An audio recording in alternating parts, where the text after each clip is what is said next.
There's probably a dozen or more good reasons to figure out how to pull this off.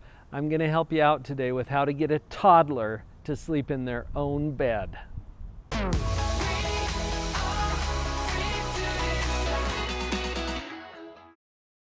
The secret to how to get a toddler to sleep in their own bed is that you got to have a vending machine in your house. Wait, vending machine? Did Dr. Paul just say I need a vending machine in my house? What? Yes, you need a vending machine in your house as opposed to a slot machine.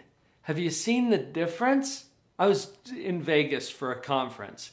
And every buffet that you visit in Vegas, you have to go through the casino to get there. And it's just full of slot machines. How does a slot machine work? Someone puts in their coin or their token or their card or however they're going to pay, and they get an opportunity to play. So they push the button or pull the little arm, and what happens?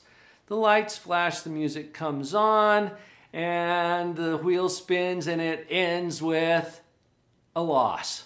Typically, it's a loss, right? They don't build those huge casinos based on winners. Do the math. The house wins. Now, occasionally, I can win, right? If I'm playing the slots, it'll be like, oh, nothing. Darn, put in more money or tokens. Try it again. Darn, try it again. Ding, ding, ding, ding, ding, ding, ding. Woo! Wow, I won! They even pipe sounds in. At least I heard this from someone who's in the know in the gaming industry. Just to give the impression that people are winning occasionally. And they are, occasionally, not consistently.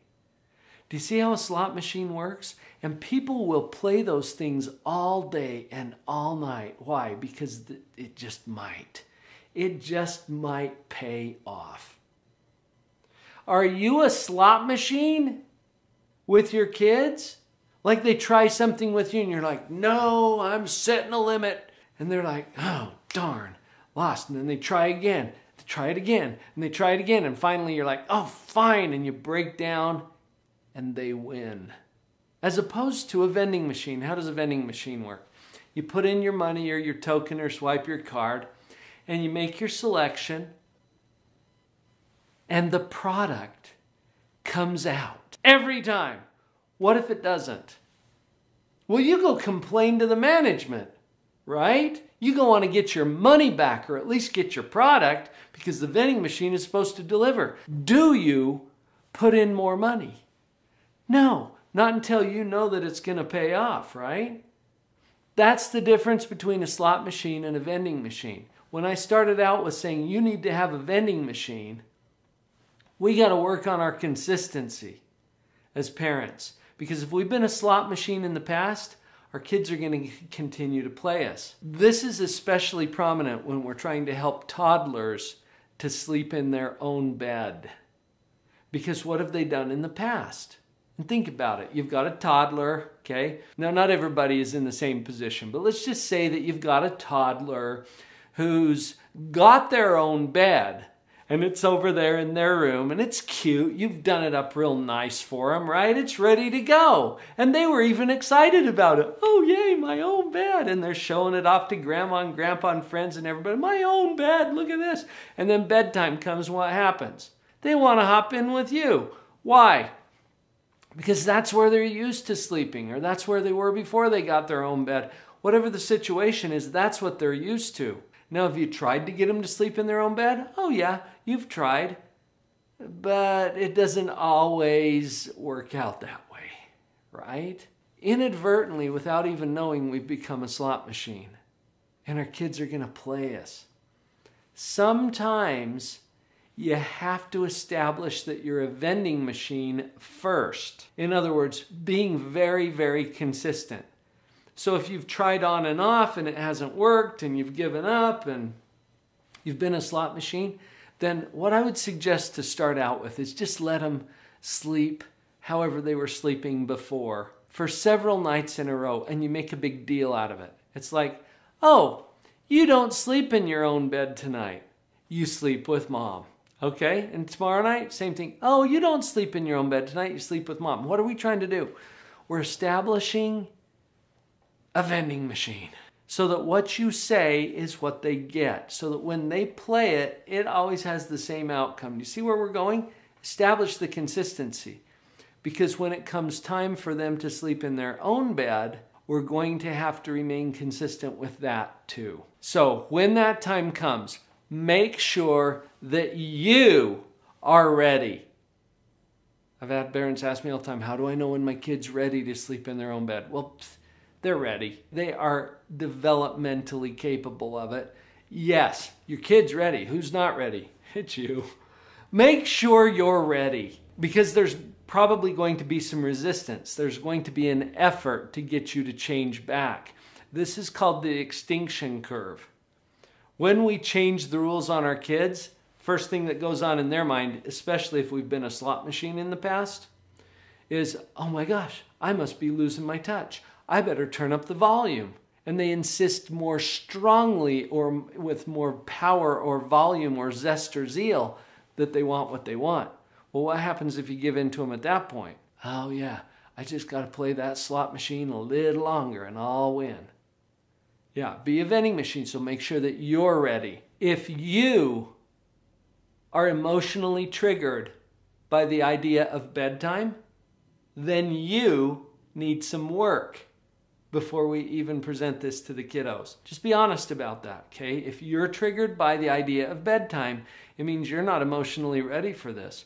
You got to be ready for, yeah, I'm ready for this. I got this. There's going to be noise? No problem. I got it. And maybe we can help you with that with some of the other tips. Once you make sure that you're ready for this, present it to the child as a limit or a rule or the way things are, not as a, hey, do you want to sleep in your own bed tonight? See, if I phrase it as a question, it gives the opportunity for them to say, no, I don't want to sleep in my own bed tonight, and then we've got a problem, right? I would prefer that you present it in this way. You get to sleep in your own bed tonight. Or, tonight's a night when you get to sleep in your own bed. Okay, so you present it as a limit, not as a choice.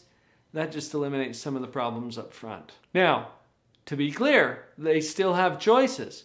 But you as a parent have decided where they will be sleeping.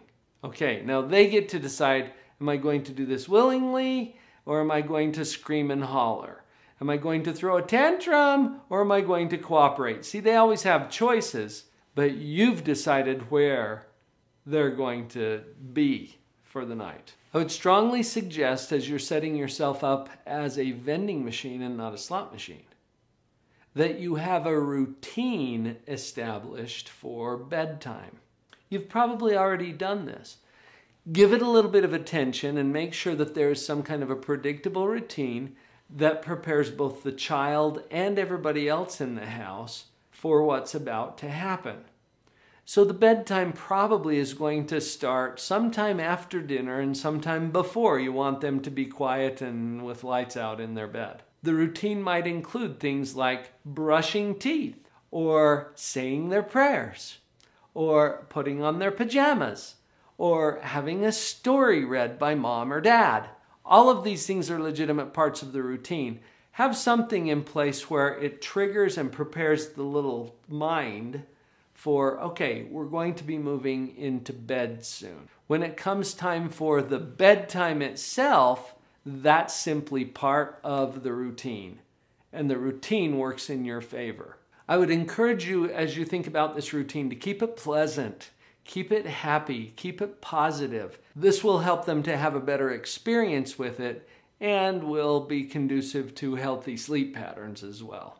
When push comes to shove, you've got to be ready and capable of enforcing what you have set up as the standard. So it might be that they get to stay in their bedroom. Now, whether they're screaming or not, you don't control, okay? And make sure that they have all of their needs met. We don't want them to be, deprived of the drink of water that they seem to need every 3 minutes after they've been sent to bed. Yeah, make sure they have what they need as part of the routine. And when you're comfortable that it's time for bed, be ready to enforce keeping them in that area. They still have some choices, and you can set it up. For example, you can say, you get to sleep in your bed tonight. You need to stay in your room tonight. You can stay in there screaming with the door shut or quiet with the door open. See, these are the kinds of choices that you're going to give them. And then you're ready to sit there by the door and enforce this, and as long as you need to. You have to last a little longer than you want to, or than you think you can sometimes, but probably not as long as you fear. Remember, they're going to try to outlast you and see if they can get the slot machine effect. See if they can get you to pay off, at least occasionally. If you're consistent and hold the limit, they will learn very quickly that you're a vending machine and that they need to conform to that limit that you've set.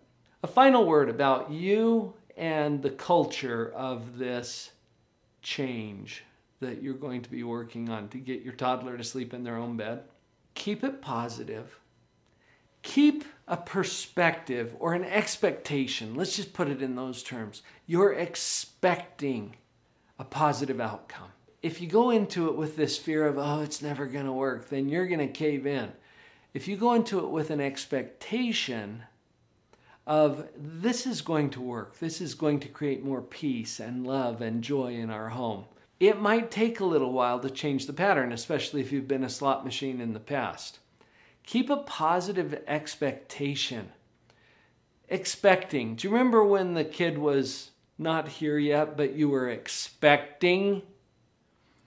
Well, there's difficult and challenging things about expecting a baby, but you know at the end of this thing, there's going to be a baby there. Nobody's 10 months pregnant. So at some point, this phase will end. Expect it to end favorably and in a positive way. And that helps you to weather some of the storms that are going to happen. So that might be more than you ever wanted to know about slot machines and vending machines. I hope that that's helpful. And if you're liking what you find here on the channel, Vicki and I have put together a course where we have 18 different segments of specific parenting strategies and advice that I think you're going to find helpful. It's the Parenting Power Up. You've heard about it. It's time to click on it right over there and check it out.